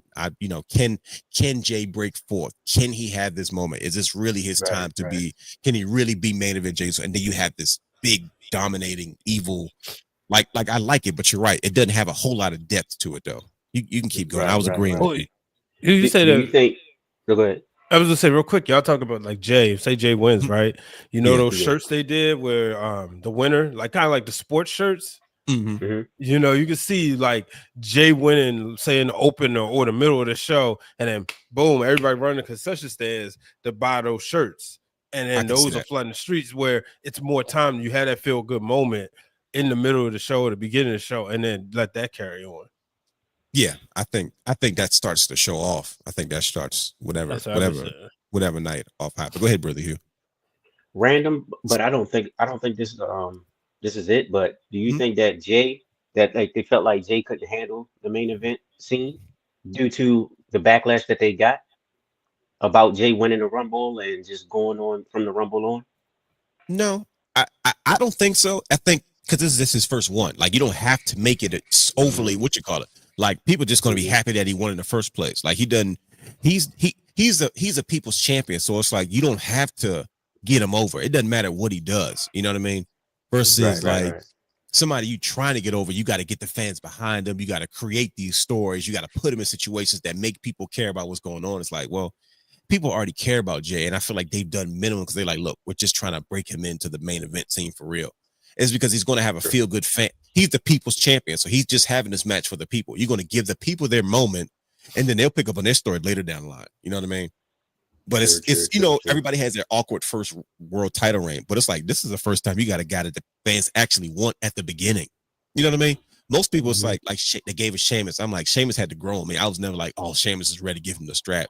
I was like, dude, why y'all putting a belt on him? But you can tell what they were trying to do. They were trying to create we got to create a new division of main event guys so that when John Cena faces one of these guys, you don't got to rebuild him. You're like, okay, well, he's a contender. Yeah, bingo. So, yeah, but like you said, I think to also take the pressure off of him. You know what I mean? Like, if he says, okay, I'm main event over Roman Reigns, like, bro, that's a lot. So now him and Gunther go like, well, how the heck we going to CM Punk's brain, Roman Reigns' brain with Paul Heyman and Seth Rollins? We putting ourselves in a bad situation. And and you'll end up, like Brian H said, with Rock and Hogan going on before Chris Jericho and Triple H. And it's like, dude, why did we do this to ourselves? Like, who didn't make the better decision? Like, what ego got in the way to say, bro, come on, man. First of all, the psychology of Rock and Hogan, two guys that know how to get over doing next to nothing. You're not gonna win in no situation like that. Hogan's been doing it for 50 years. That's why his career lasted so long, because he knows how to wab. He knows how to shake his hands, wave his finger, and twitch his nose, and people go nuts for it. The people that can do that, you just add longevity to your career, because you don't have to do anything to get over it. You just find a way to make the fans go crazy. Jake the Snake said it in his Hall of Fame speech. When you can control an audience of that magnitude, it's like, bro, you can do that with bare minimum moves. So, and then Chris Jericho wants to do lion salt. Sorry, Brian. Sorry, brother guy. The one that wants to do lion salts. You know, that was during Jericho's prime, like, you know, doing lion salts and drop kicks and stuff. And it's like, bro, you know, we don't care about this, right? We don't care about you or Triple H in this moment. We didn't have what we wanted. I didn't passed out. Stone Cold and gave. I ain't got no voice. I ain't yelled. Yeah, I'm done. I'm good. We like, oh, it's another match. I'm tired. Let me sit down. So yeah, brother Hugh. That's I definitely don't think that was the case with Jay. It's just me personally. Sure. But like you said, what you said made sense. But why would you not go with one of the biggest, most compelling storylines out there right now? True. It's really neck and neck with the John Cena heel turn. So why not? I mean, there's no other option, honestly. So you put the biggest and best out there on the biggest stage of them all, right? At main event time. There it is, right there. The top three guys. I'll be honest with you. I didn't see this coming at first. I really didn't. I really thought like, okay, Roman Reigns is mature for taking a backseat this WrestleMania. I stand corrected. But why would he do that? Well, because, you know, he kind of had his moment. He's trying to help, you know, I don't know. Like, he has not. Yeah, go ahead. No, go ahead. No word. No, so he hasn't been at the focal point of anything. He's been kind of like side betting. You know what I mean? Like, think about it. When he went into WrestleMania, it was all about him. The streak, tribal chief, everything. So it made sense that he was the focal point. But he really has not been the focal. He's been in, he's been out. He's been in, he's been out. So then I'm like, okay, maybe he's going to, you know, give somebody else an opportunity, you know, to say, hey, look, let's use the main event to build. Because you could, like you say, like Brother Hugh said, you could easily put Jay and Gunther as the main event and be fine. But it's probably less what you can do with that main event match. Think about the level of storytelling that they're doing now. Like, Jay and Gunther are going to have a wrestling match, and they're going to have the emotions wrapped up in a wrestling match. But after last year's WrestleMania main event, I know where we're going now. Like, okay, I see what direction we're going in now. I see what we're doing with these main events. They're going to tell more than one story. They're going to have all these other components and pieces together. And it's like, oh, okay, we're wrapping up and whole an entire year and a half or 2 years or whatever. You know what I mean? And when you have CM Punk, his stuff, Roman Reigns, his stuff, Seth Rollins, you're going to have so many opportunities to do more than just have a wrestling match, which makes sense to say, let's send the people home with this. You know what I mean? Because like think about how we consume wrestling. I'm watching stuff now from the 90s, and I'm saying, man, this is one of my favorite wrestling matches, but it's a wrestling match. When you ask me about WrestleMania 40, I'm not, when you say Seth Rollins, Cody Rhodes, versus Roman Reigns, I'm not thinking about the match. I'm thinking about the moment, everything that happened in the match. I'm thinking about the finish. I'm not thinking about nothing that happened before that. I appreciate it. I'm thinking about the intros. I'm thinking about the stare downs, and then I'm thinking about the finish. It's because that's what made it all worth it. Because it wasn't about, okay, I need Cody Rhodes to finally get 3 crossroads on Roman Reigns to win. No, it was about Cody finishing the story, Cody breaking Roman Reigns' streak. Those things have nothing to do with wrestling matches. You know what I mean? It's determined by a wrestling match. Don't get me wrong. Yes, that's how we're going to determine these things, but there were so many heavy implications connected to it. And I'm like, okay. And then The Rock comes out. And then it gets even deeper because everybody knows The Rock's in charge. But then guess what? The old outlaw, the sheriff of the locker room, shows up and goes, nah, we're not doing this way. Like, it was so heavy. Like, it was so symbolic. Like, The Undertaker showed up because he was the old leader of the locker room, and he was the one that made sure stuff wasn't done wrong. And he was the one that battled injustices and was the judge of wrestling court. And like, they showed us that through an illustration through a wrestling match. What are we doing? Like, since when do we start going on these type of emotional rides? It's not that I don't think we can't get that with Jay and Gunther, but I think we're going to get a wrestling match. You know what I mean? And it's got some drama to it because Big Jim just helped sell that main event. I'm like, I'm proud of Big Jim because I'm like, yo, he went in there trying to encourage his brother and he got hammered. And I was like, bro, he made Gunther look even deadlier than he did before. And he didn't have to touch Jay because I was like, He went in there like, bro, I'm gonna beat this dude. He's not nothing. And he almost died in that ring. Like, he got zip tied. It was blood everywhere. Big Jim was incoherent. I was like, okay. And Jay told him, bro, I feel you, but be careful. You know, I got all deep with him. Be careful. And I was like, I don't know, Big Jim. Big Jim's like, man, I got him, bro. And then he got in that ring and was like, oh, nah. This dude is a lot more dangerous than I thought he was. But like I said, it's going to come down to just that, though. You know what I mean? So, like I said, in terms of that main event, I agree 1,000% with you, brother Hugh. And I'm like, yeah, it's going to be the moment that we're waiting for. It's going to get everybody ready. It's going to set the tone for what Mania is going to be that weekend. Like, okay, cool. We didn't got one, you know. And even then, they're going to make us work for it. You know what I mean? They're going to put Jay in situations where he's going to have to figure it out. But I don't know. Yeah. CM Punk, Seth Rollins, Roman Reigns. I'm curious to see what gets priority in this match, right? But I think that has a lot to do with the favor, and we're gonna wind this down. We're not gonna take too long. It's because there's a favor before you that get is. to the favor, Yeah, go ahead. before you get to the favor, I want. So here's like you and Hugh just said something that I've been. Good night. Okay, Good night, Alexa. Good night. My bad. So it's something that and I'm surprised we haven't brought it up on the show. The way Triple H books, he spreads the star power around. Like we said, it's a healthy a healthy problem to have that everybody at any time can be inserted anywhere. Like you said, Roman's been in and out, right? We didn't expect him. Like last year, we knew without a shadow of a doubt.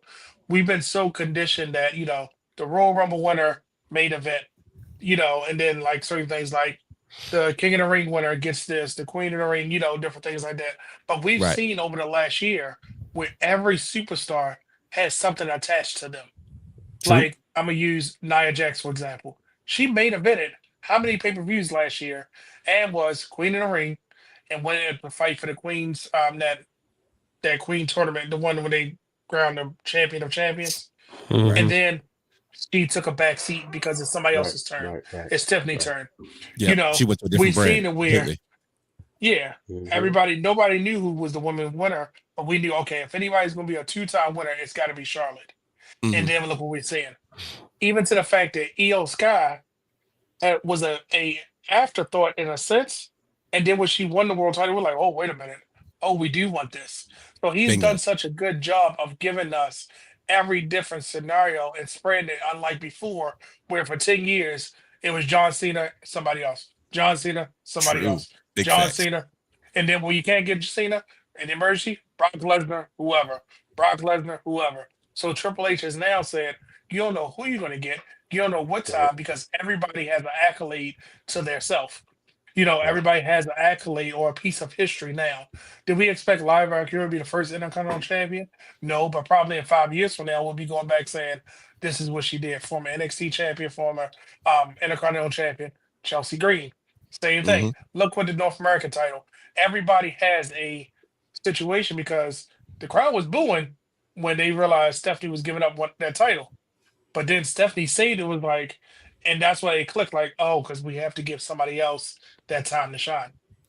Which I don't agree with because why give her both belts if I know injury and all that stuff. But the way he's booking it, everybody has something that they can add to their resume. And everybody has something that they're going to be in the spotlight. Because right now, we didn't even touch Braun Breaker and Penta, Dominic Mysterio, Finn. Because that's some stuff that's heating up really bad. Something's brewing. We ain't even talk about Rey Fenix on Smackdown. We ain't talk about a lot of things because he's giving us all these spaces. And I ain't going to talk about tag team championship because I know it's still too soon. Yeah, as long as you know, buddy. As long as you know. But to your point, brother guy, we could say the same thing about the WWE, the women's WWE championship with the women's world championship with Io Sky and Rhea Ripley. She's going to find her way into this match somehow. I don't know how, but it's like, here we go. And I've always loved Io Sky, and everybody's like, she's going to be the little engine that could. Like, she deserves it, but we know she's not going to get it. And then when she won it, everybody went nuts. It's not like everybody's like, okay, no, we want Rhea. Everybody, and you could see her reaction. She's like, and first of all, don't get her fired up because she eats off that crowd. If you start getting her fired up, Io Sky can start doing some stuff. You're gonna be like, you better stop it because people got to follow your match, man. You can't do all that. You got to be a team player. You got to be a You know team you're gonna player. get us Like, in trouble. who's got like Austin Theory and freaking Grace Wall? Like, bro, we got to go after her? Like, nah, I'm not doing it. I'm not doing No, I'm okay. a battle royal match after her. So like, this is the way that the new WWE is, especially when you talk about the main event of WrestleMania with the twists and turns. And I have one more question to pose about this match, and I'm gonna say that to the end because we got to talk about this favor. We saw the match. This is a very real moment.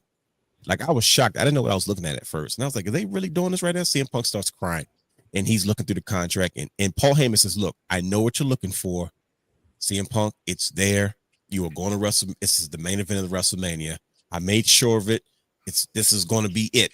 This is you deserve it." He kisses him on the forehead. Like, you could tell, like, I get the whole, like, I get the story of it all, but you can tell that was like this. That seems a very genuine moment between two genuine friends.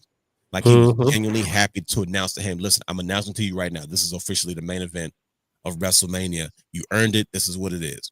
And CM Punk has been fighting for a decade plus to get to this point, to prove like this is the one thing in my career that I have not done. This is the one thing that I feel like I should have gotten. This is what I always worked for. And I left and I came back, and I got here and I left and I came back, and whatever the case may be. And then here I am, and I finally had this moment. He's been constantly involved in all the major stories, right? His stuff with Drew, stuff in the Elimination Chamber, so many things. CM Punk has found a way to keep himself important, and yet has not had a championship belt. That's when you know you're a legend. That's when you know when you can sell pay-per-view buys like that.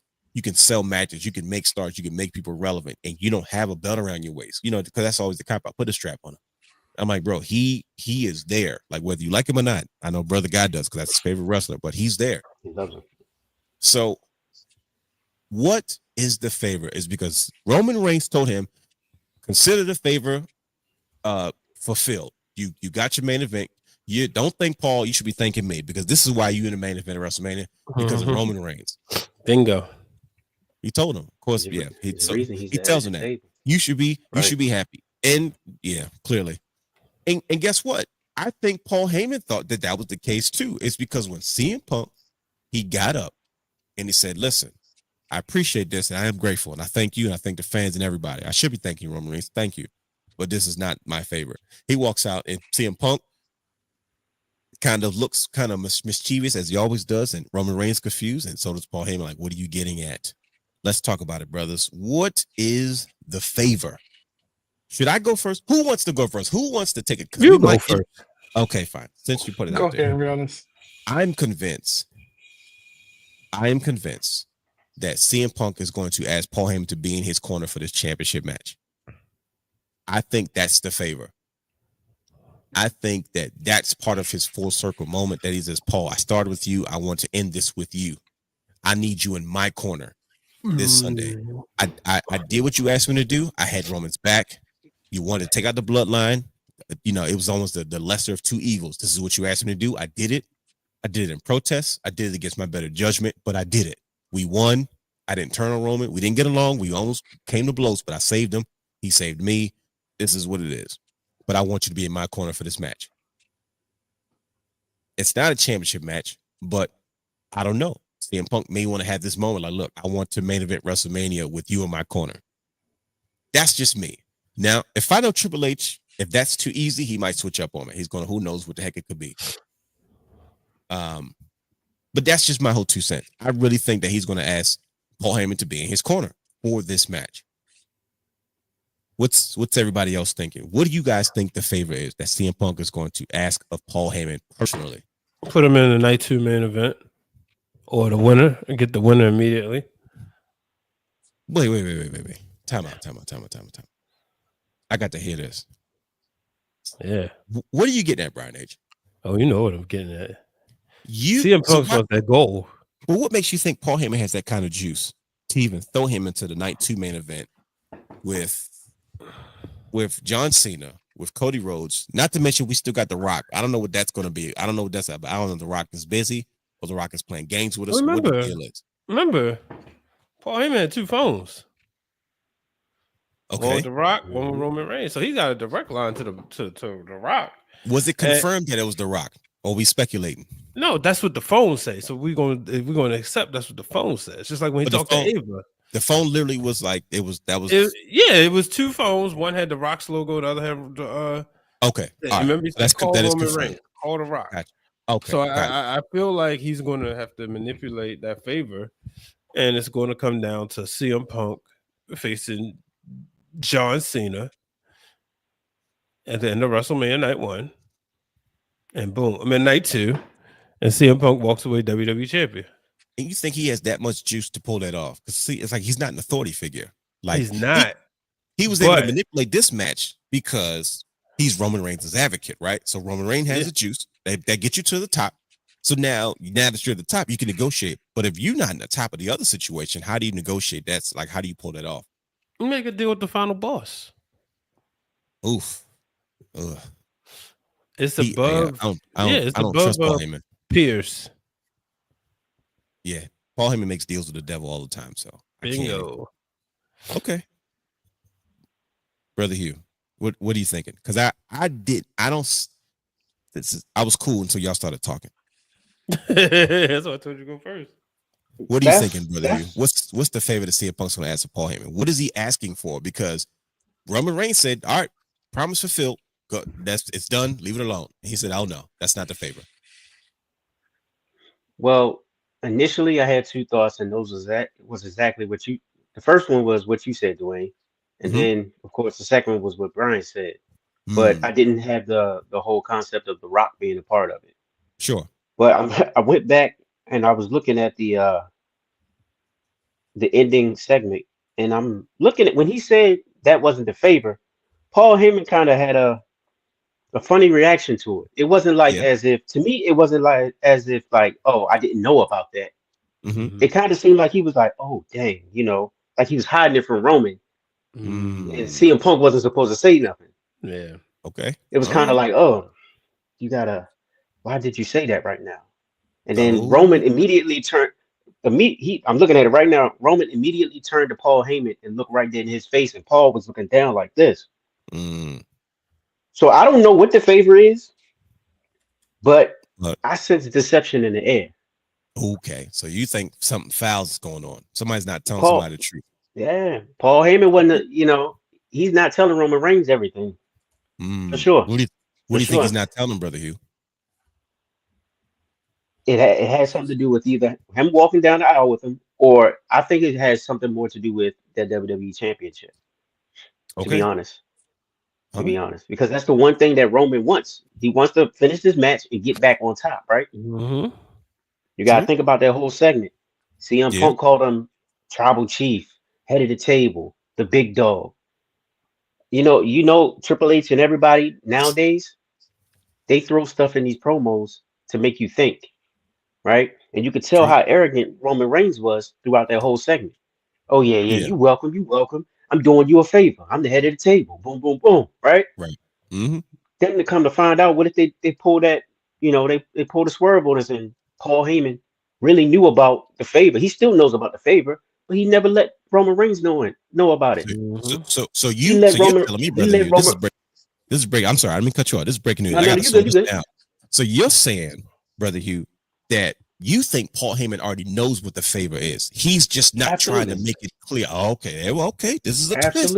Absolutely. Thank you, Brian H, for making me go first, because now y'all just disrupted my whole train of thought. I felt safe going to WrestleMania. Now I'm nervous again. So Brother Hugh was saying that you think that Paul Heyman knows what CM Punk is asking. Roman doesn't know. That's why when Roman said, when Roman says, hey, there you go, promise fulfilled, there you go, it's done. You and the wise man are finished. And he's like, yeah, thanks, but that's not the favor I need from Paul.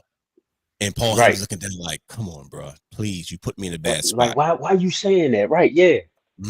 Okay. Yeah. All right. Going right back to what I said before. Paul Heyman is the girl. Paul Heyman is the girlfriend in this situation. Roman is the jealous boyfriend, and CM Punk is the best friend. That Paul is showing too much love to. So we'll figure it out, man. We'll see. Why'd you giggle, Brian H? Anyways, brother guy, come on now. Let's talk to us. Now it's time for you to throw your wrinkle in there, because once again, I was cool, but now y'all got me thinking like, dang it, it's probably not gonna be as simple as I thought it was. Because now mine sound dumb. Like, dang it, I should have known it was too easy. Like it was too simple. I knew I was missing something because now there's subtle nuances that you guys are bringing up that I'm like, oh crap. Oh boy, this makes too much sense. Brother Guy, what is the favor that CM Punk is asking from Paul Heyman? What is the favor that he said, Paul, you owe me one? And Paul has to oblige. They shook on it. Gentleman's bet, even though Paul Heyman is a shyster. What is the favor that CM Punk is asking that as according to Brother Hugh, that he already knows what's being asked of him? So I 100% agree that Paul Heyman knows the favor already. Okay, I think so the you're in favor agreement has about that. been, that he knows what the favor is. I think remember Roman said to Cody, "You're in my way in life." Once Cody loses the title, It's not funny, bro. he's gonna go and say, I want my title match, right? Yeah. And Punk going to say, "Not so fast. I'm getting the title match first." And I think it's going to be something entwined with Paul Heyman trying to keep the peace. The Rock going to get in between because you chose John over me. And I think that's going to cause more dissension, which is going to lead to, I don't want to say another multi-man match, but Backlash, do we maybe? really? I don't think back. I think it's going to lead almost to SummerSlam because I don't know what John Cena's schedule is. He still got some more spinners.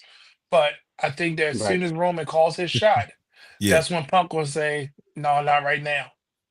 Because let's say Roman pins Punk, he's going to have a stake in the claim, right? If Punk pins Seth, guess what? Roman going to say, "I didn't lose. I'm going after my title. Come on, why is The Rock, the final boss, not giving me what I need? I got to get the title back to the family." And CM Punk will say, "No, I actually won that match. I'm getting the title shot." Right, Paul? Or unless Roman gets it, and we do go back to the way, remember when Roman was champion, it became a thing where at the end of all his matches, the music hits. And I could just see Paul Heyman going like this, "No, not now, not now." And then Roman like, what are you talking about? And he gets his title shot immediately. Oof. I really think it's going to be one of those. As soon as Roman get that title, he's gonna cash in that night and take the title from Roman that night. Oh boy! So you think he's gonna cash in? You're like, okay. So let's slow this down. So, Brother Guy, you're saying that you believe that when Roman Reigns gets back to prowess or prominence, however you want to spin it, that CM Punk is going to get first crack at his championship, guaranteed. Yep. Whether he wins or lose, I think because I don't think Seth is the one that wins this match at all. But I don't think Roman will lose the match. I hope that makes sense. It because doesn't. Roman can't lose to Punk because we got to keep that theory of Roman and Seth. Seth never beaten Punk. I'm sorry, I said it backwards. We got to keep the thing going that Roman has never beat Seth. Right. Yeah, we got to keep that going. So Roman doesn't. He's not in the pinfall or anything to keep him. No, I'm going after my title. Y'all go back to Raw. I'm going back to SmackDown. I'm going to go get my title. And then CM Punk in the draft is now on SmackDown to be the thorn in his side because Cody's out of his way in life. Because Cody got to get a vacation. So, oh boy, I don't like leaving Seth Rollins out the picture. What if he ends up being? What if he ends up being Plan B or something again? I was thinking he's going to be the winner. Right. I think Paul Heyman will join him. So that's okay. The timeout. All right, Brandon. Hold that, please. Wait a minute. Seth beats who? Who does he beat? Who do you have him pinning? Okay. So timeout. Brother Hugh, finish saying what you're saying before Brandon unpacks this because he's about to go in a whole different space. What was you saying, Brother Hugh? Well, I was just saying because it seems like now that we're leaving Seth Rollins out of the picture, we can't forget that Seth Rollins is that guy too. Like he can go, and he's just as important in that. Right, absolutely. And he has a lot of story to tell too in between both of them. So we can't let Roman and CM Punk's story with Paul Heyman overshadow Seth Rollins. Seth Rollins and CM Punk is on site because every time they see each other, like it's no gimmicks. It's like it's all, which I think is actually hilarious. That reminds me of Right. the Chicken and Peter Griffin on Family Guy. It's, Right. it's not. It's on site. And that's what on site's supposed to be. Like, no, I'm not. That's not. You don't come out here dancing. I'm coming to fight you. Brian H. Absolutely. You tried to spin the block with something else. You came back around and you're saying you think Paul Heyman might be in cahoots with Seth Rollins in some way, shape, or form. Please do tell. What's your theory? Just a freshen, I think it's, him and Roman, they've been together, but I don't know, man. Something just Seth Rollins just, like you said, the way Brother Hugh said, it's just so much going on. I think he also, the way he was yelling at CM Punk, you don't deserve it and all that. I just feel that, it's just a big swerve coming. Okay. And that's how we, when Roman finally beats Seth, he was going to have to go through the person. He's going to have to go through Paul Heyman to do so. Okay. So he's playing that role again. He played this role last year too. He's been outshadowed, right? So, I mean, and then he came back and he made a big impact during that match, even though he got knocked out. But still. True. Yeah, Roman hit the wrong guy, dummy. Well, you're convinced that there will be some swerve, but this swerve has something to do with maybe Paul Heyman and Seth Rollins, correct? And I can see Paul Heyman reneging on the favor, and then that's going to have Punk mad at him, and then Rollins like, "Don't you touch him!" Oh boy, there's only one way to solve this Paul Heyman deal. Paul Heyman on a pole match. CM Punk. Very WCW, very Vince Russo-ish. There it is. In a shark cage. Yeah, but this is getting ridiculous. But yeah, I don't know now. Thanks a lot, fellas.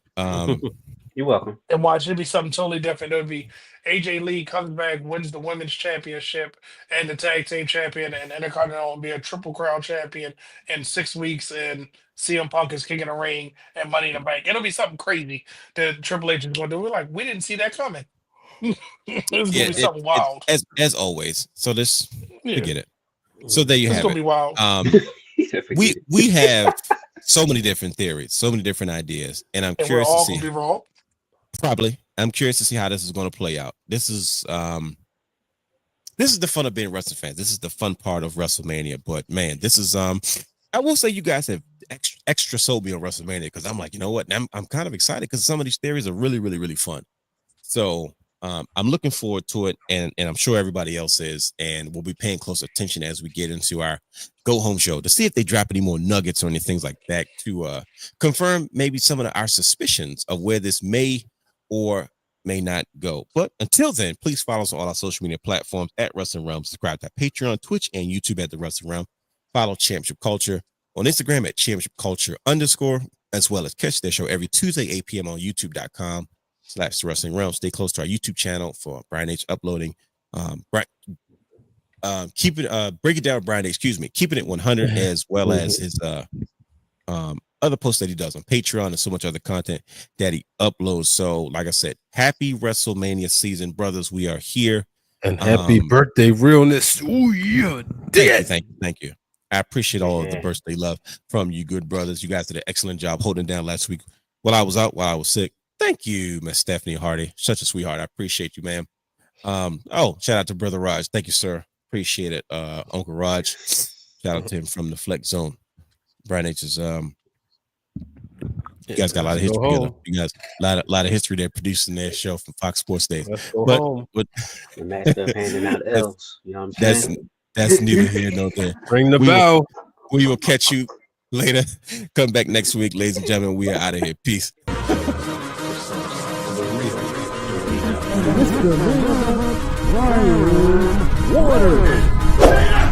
Houston, we have a problem.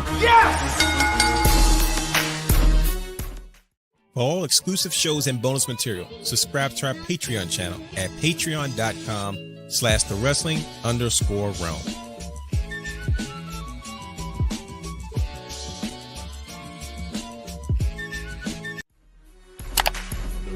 You can watch all of our Wrestling Realm content anytime on youtube.com/thewrestling realm.